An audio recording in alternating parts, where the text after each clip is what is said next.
అందరికీ నమస్కారం అండి. నేరాన్ని ఎట్టకేలకు జాన్ మాస్టర్ అంగీకరించారు. పోలీసులు ఓ రిపోర్ట్లో తెలియజేశారు. 2020లో బొంబాయిలోని ఓ హోటల్లో లైంగిక దాడికి పాల్పడ్డాడని దురుద్దేశంతోనే జాన్ పాషా బాధితురాల్ని అసిస్టెంట్ గా చేర్చుకున్నట్లు పోలీసులు తెలిపారు. ఇక బాధితురాలు 16 ఏళ్ల వయసున్న సమయంలోనే లైంగిక దాడి జరిపినట్లు తెలిపారు. ఈ 5 సంవత్సరాలలో పలుమార్లు లైంగిక దాడి చేసినట్టు పోలీసులకు రిమాండ్లో తెలిపారు జాన్ పాషా. జానీ భార్య కూడా బాధితురాల్ని బెదిరించింది అన్నారు. పలుమార్లు బాధితురాలి ఇంటికి వెళ్లి చెప్పుతో కొట్టారని బాధితురాల్ని జానీ పెళ్లి చేసుకో రిమాండ్ రిపోర్ట్ లో పేర్కొన్నట్లు పోలీసులు తెలిపారు. జాన్ పాషాకు 14 రోజులు రిమాండ్ ఊపర్పల్లి కోర్టు విధించింది. చెంచల్గూడ జైలుకు పోలీసులు తరలించారు. నేరాన్ని జానీ పోలీసుల ముందు ఒప్పుకున్నారు. 2022 ముంబాయి హోటల్లో జానీ లైంగిక దాడి. ఆ టైంలో బాధితురాలు వయస్సు 16 సంవత్సరాలు మాత్రమే. షూటింగ్లు పూర్తయిన తర్వాత వ్యాన్ లో పలుమార్లు అత్యాచారం చేశాడు. ఒక్కసారి బాధితురాలు నిరాకరిస్తే జుట్టు పట్టుకుని తలను కింద పడేసి కొట్టారని రిమాండ్ రిపోర్ట్ లో పేర్కొనడం జరిగింది. 2021 మధ్య కాలంలో బాధితురాలకు జరిగిన ఉదంతం సినిమా సీన్ లాగానే రిపీట్ అయ్యిందండి అని పోలీసులు పేర్కొంటున్నారు. జాన్ పాషాను చెంచల్గూడ పోలీస్ స్టేషన్ కి తరలించారు.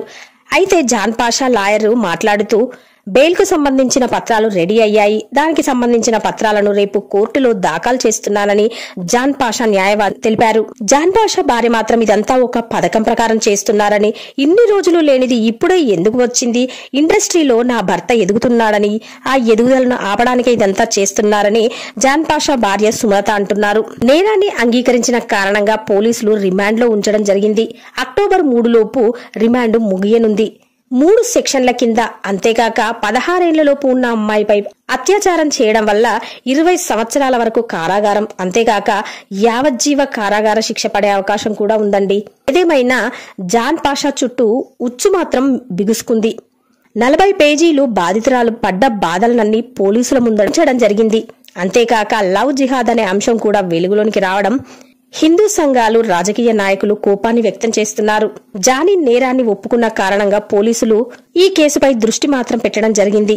ఒక ఆడపిల్ల కెరియర్ సెట్ చేసుకోవడానికి, తనకున్న టాలెంట్ ను ప్రూవ్ చేసుకోవడానికి బయట అడుగు పెడితే ఇలా కామాంధుల చేతుల్లో బలి కావాల్సిందేనా?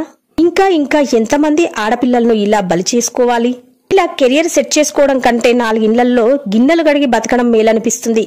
టాలెంట్ ఉన్నా తొక్కేస్తుంటారు. సినిమా ఇండస్ట్రీలో ఇదంతా కామన్ అంటుంటారు. గివ్ అండ్ టేక్ అన్న పాలసీలో మానవతా విలువలు పోగొట్టుకుంటున్నారు. ఇలా ఒక్కరు చేస్తే సినీ ఇండస్ట్రీలో కష్టపడి కట్టుబాట్లను పాటించి పైకి వచ్చిన వాళ్లకు కూడా చెడు పేరు వచ్చే అవకాశాలున్నాయి. ఇక్కడ ఏం జరిగిందంటే బాధితురాలు తను పైకి రావాలని, ఒక డాన్సర్ గా, కొరియోగ్రాఫర్ గా, హీరోయిన్ గా ఎదగాలని ఆశపడింది. ఆ ఆశతోనే జాన్ పాషాకు లొంగిపోవడము, జానీ అమ్మాయి ఎలాగైనా లొంగిపోతుంది అనుకునే అవకాశం వాడుకోవాలని అమ్మాయిని అలా బాధ పెట్టడం, అమ్మాయిని లైంగికంగా వేధించడం, జానీ భార్య కూడా బాధితురాలి ఇంటికి వెళ్లి నా భర్తను పెళ్లి చేసుకోవాలని ఫోర్స్ చేయడం, చెప్పుతో కొట్టడం, స్కూటీ పాడు చేయడం, ఇంటి మీదకు వెళ్లి బాధితురాలని భయభ్రాంతులకు గురి చేయడం, ఇవన్నీ చూస్తుంటే అడవి జంతువులు బెటర్ అనిపిస్తుందండి. అవి ఆకలిస్తేనే ఇతర జంతువులను వేటాడి తింటాయి. ఇక్కడ మనిషికి ఆకలి దప్పికలనేవి తీరడం లేదు. ఆడపిల్లలను చూస్తేనే మగవాడిలో రాక్షసుడు పుట్టుకొస్తున్నాడు. ఎందుకంటే మన ఇండియాలో ఆడపిల్లలను హరాస్ చేస్తే సరైన చట్టాలు, శిక్షలు లేకపోవడం వల్లేనే ఇలా జరుగుతున్నాయి. ఇంకా ఎన్నాళ్ళు, ఎన్ని తరాలు స్త్రీలు కామాంధుల చేతుల్లో బలిపశువుల్లా బ్రతకాలి? ఎక్కడ పోతున్నారండి మన పెద్ద మనుషులు? వేదికలపై పెద్ద మాటలు చెప్పడం కాదు, మన సొసైటీలో ఉన్న స్త్రీలకు భద్రత కల్పించడం నేర్చుకోండి. 2 చేతులు కలిస్తేనే చప్పట్లు అంటున్నారు కొంతమంది. వద్దు, నన్ను ఇబ్బంది పెట్టొద్దు, నా జోలికి రావద్దు అన్నా కూడా దౌర్జన్యంగా స్త్రీపై పలుసార్లు అత్యాచారం చేసి ఎవరికి చెప్పినా చంపేస్తాను అని బెదిరించేవాడిని ఏం చేయాలో ఆలోచించి కామెంట్ లో తెలపండి ఫ్రెండ్స్. నేను బాధితురాలను కూడా సమర్థించడం లేదండి. ఎందుకంటే ఒక్కసారి 16 సంవత్సరాల లోపే అత్యాచారానికి గురైన అమ్మాయి అక్కడి నుండి వెళ్లిపోవాల్సింది. కానీ ఆ అమ్మాయికి కూడా మంచి కెరియర్ ఇస్తాను, పైకి తీసుకొస్తాను అనగానే అలా అతనికి లొంగిపోయింది. అతను కూడా బాధితురాలి వీక్ పాయింట్ ను పట్టుకుని బాధించడం స్టార్ట్ చేశాడు. ఇప్పుడు ఆ అమ్మాయికి 22 సంవత్సరాలు, అంటే దాదాపు 5-6 సంవత్సరాల తర్వాత స్వతంత్రంగా బతకాలి, వీడి పీడ వదిలించుకోవాలి అని పోలీసులను ఆశ్రయించింది. శిక్ష పడేలా చేసింది. ఏది ఏమైనా అమ్మాయిని చెడు దృష్టితో చూసిన ఏ మొగాడికైనా ఎప్పటికైనా పోలీసులతో శిక్ష తప్పించుకున్నా సరే మనం నమ్ముకున్న ఆ ఆదిపరాశక్తి అమ్మవారి చేతిలో మాత్రం పనిష్మెంట్ తప్పదండి. అందరూ గుర్తుపెట్టుకోవాలి. ఎందుకంటే మనం చేసే ఏ పనిలోనైనా మన కర్మఫలం మనం అనుభవించక తప్పదు. ప్రకృతిలో మనం చేసే ఏ పనికైనా ఏ యాక్షన్ కైనా రియాక్షన్ ఈ కలియుగంలో ఇమ్మీడియట్ గా వస్తుందండి.